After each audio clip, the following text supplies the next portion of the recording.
à tous, bienvenue pour ce top retour de septembre. Vous avez choisi à la très grande majorité Mickey et Donald de Dingo et les Trois Mousquetaires. Je m'attendais pas particulièrement à ça.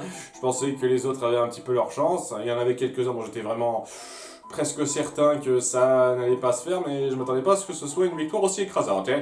En tout cas, voilà, Mickey, Donald, Dingo, les Trois Mousquetaires, un film que j'apprécie, sympa à voir, qui vole pas particulièrement haut. Voilà. Donc c'est pas compliqué de se moquer un petit peu des ficelles un peu grossières, du côté un peu nunuche, des relations amoureuses qui se sont mises en place parce que c'est super nunuche. Et ouais, le scénario qui est écrit de façon assez plate. Faut dire ce qui est, le scénario est ultra basique et pas super intelligent. Il y a énormément de choses à redire. C'est pour ça que, voilà, quand je me penche sur ce film, je trouve que ça vole pas particulièrement haut, mais ça n'a pas de grandes ambitions non plus, quoi. C'est un peu comme La Ferme se rebelle, j'ai envie de dire. On est un petit peu mieux, faut pas exagérer, mais un petit peu mieux que La Ferme se rebelle, mais dans le même état d'esprit, parce que c'est un film qui a des ambitions faibles, qui essaye surtout de créer du gag pour faire rire, et ça le fait. Si on veut juste passer un petit moment léger sans beaucoup réfléchir, ça le fait à peu près, quoi. Je veux dire, c'est clairement pas la base des plus grands films pour moi, J'espère que je suis clair là-dessus depuis quelques temps, mais voilà, quoi. L'humour est loin d'être le pire qui soit, vraiment. L'humour est bien sympathique. Je vais le décomposer un petit peu, comme ça fera plus de points dans cette liste. Et oui, le moment de personnage, si on se décentre de l'histoire très basique et plate que ça veut raconter, ça va. Ça va. Ce qui fait que c'est... c'était pas non plus la critique la plus extraordinaire à faire, c'était facile de pointer les trucs qui n'allaient pas, mais c'était difficile de faire quelque chose d'ultra poussé non plus en termes d'exagération, de réaction à ça, puisqu'on sent clairement que ça ne visait jamais haut. Voilà pourquoi je suis clairement pas allé dire que c'est un super film ou quoi que ce soit, quoi. Après, si vous êtes du genre à débrancher votre cerveau et prendre les moments comme ça, je comprends que ça vous plaise beaucoup, mais bon, je suis désolé, on n'a clairement pas les mêmes critères, moi, je ne vais pas débrancher mon cerveau pour juger un film. La qualité globale d'un film se juge en ayant son cerveau totalement branché, et voir ce qu'il y a, ce qu'il n'y a pas. On peut adorer un film qu'on trouve pas sans sas, Vraiment, Chicken Little, je leur dis, j'apprécie beaucoup ce film, en dépit du fait que quand je m'y penche, c'est pas fameux, vraiment pas fameux. Et il y a d'autres cas comme ça, quoi. Il faut quand même, en plus d'assumer ce qu'on aime, se rendre compte des choses qui sont un peu faiblardes dedans. Et ouais, c'est ce que je veux un petit peu appuyer avant de commencer ça. J'apprécie ce qui va suivre, ça fait un bon petit film léger que je suis pas contre de me revoir de temps en temps, vraiment. Mickey, Donald, Dingo, les Trois Mousquetaires, c'est un film que je me suis vu 3-4 fois pour l'instant. C'est pas tous les films que je me suis regardé qui ont eu droit à ça. Donc c'est quand même un petit quelque chose, quoi. Et donc, en dépit de ce que j'ai à lui reprocher, il y a beaucoup de choses qui me plaisent dedans, mais ce serait se voiler la face que de pas reconnaître que le scénario est pas super bien fichu et que c'est grossi à plusieurs moments, Ce serait se voiler la face, je suis désolé. Donc, ouais, une fois que c'est dit, ça, on va se pencher sur ce qui va bien, en allant pour le top 7 des meilleurs points de Mickey, Donald, de Dingo, les Trois Mousquetaires. Si vous voulez faire carrière dans le coup de pied au derrière. Numéro 7, les chansons, ça va à peu près. Après, c'est de la musique classique qui a fait ses preuves, ce serait abusé de dire que c'est pas bon à écouter quand même, J'apprécie l'idée de mettre des airs sur des chansons classique pour éveiller un petit peu les enfants à ça, quoi, pour qu'ils comprennent un petit peu, qu'ils connaissent ce genre d'air qu'il est important de connaître, quel que soit l'âge, quelle que soit l'époque. Donc c'est cool, c'est cool cette approche. Et je trouve ça plus accessible que Fantasia, qui a une présentation un petit peu pour les bobos, si vous me permettez, Je sais pas, quoi, cette façon super haut perché de présenter les choses comme si on était les plus grands, tout ça.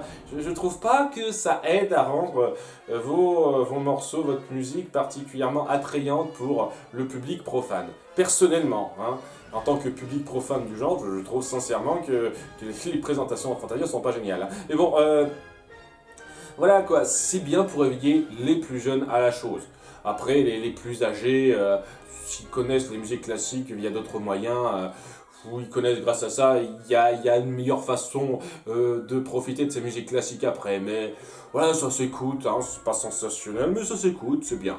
Numéro 6, l'hommage au vieux cartoon Disney. Alors c'est un truc, je vais pas me pencher grandement là-dessus parce que j'ai pas suivi énormément ces cartoons-là, j'en ai vu quelques-uns quand même, mais on ressent vraiment dans ce film la patte qu'il y avait un petit peu avec pas mal de courts-métrages qui étaient faits sur Mickey, Donald et Dingo, les trois, hein, ils ont eu droit à pas mal de courts-métrages, et on sent cette même dynamique-là, on sent que ça veut vraiment recapturer la chose, et pour quelqu'un qui connaît un peu le genre, ça fait plaisir de voir ça. Ça fait plaisir d'être rappelé à ces vieilles mises en scène qui sont encore efficaces aujourd'hui. Et si on met un petit coup de polish dessus, pourquoi pas, ça passe très bien. Et ça va de pair avec le point numéro 5, nos personnages iconiques égaux à eux-mêmes. Oui, Mickey, Donald, Dingo, Minnie, Daisy et quelques autres, Pat aussi, hein, j'aime bien Pat, sont très iconiques, ultra connus, sont des figures qui réapparaissent énormément dans le lore Disney, que ce soit pour des courts-métrages, des séries, des jeux vidéo, etc.,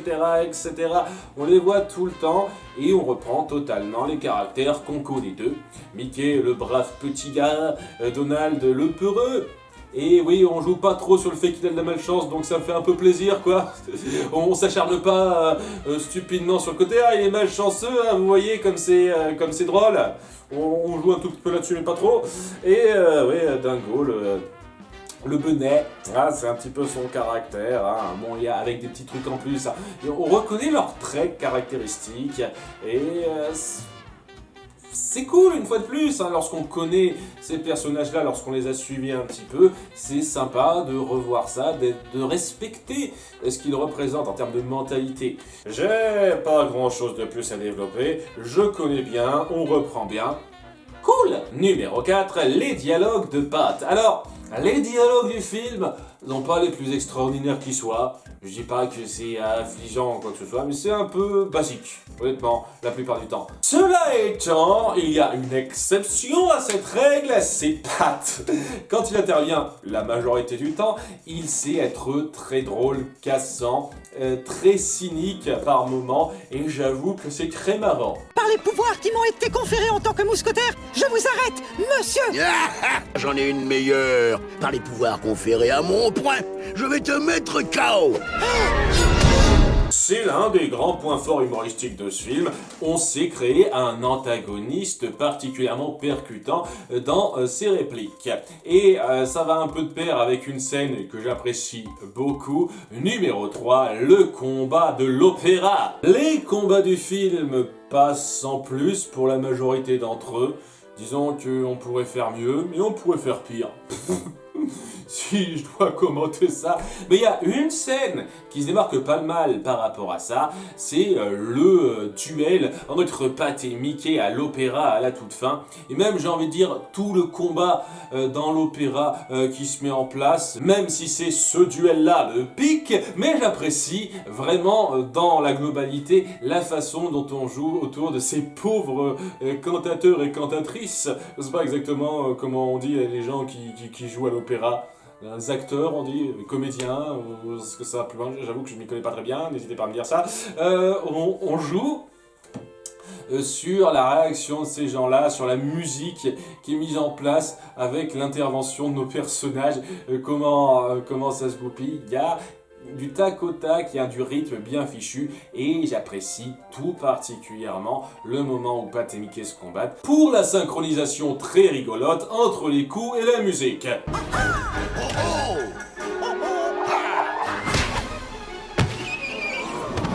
On retrouve bien le Pat imposant et cynique qu'on a connu durant le reste du film, et j'avoue que voilà, il y a quelque chose d'un peu sympathique dans ce combat. La résolution est un peu rapide et un peu décevante par rapport au reste, je trouve.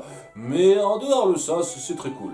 Très très fun, l'un des moments les plus fun du film. Numéro 2, l'humour physique. Cartoon oblige.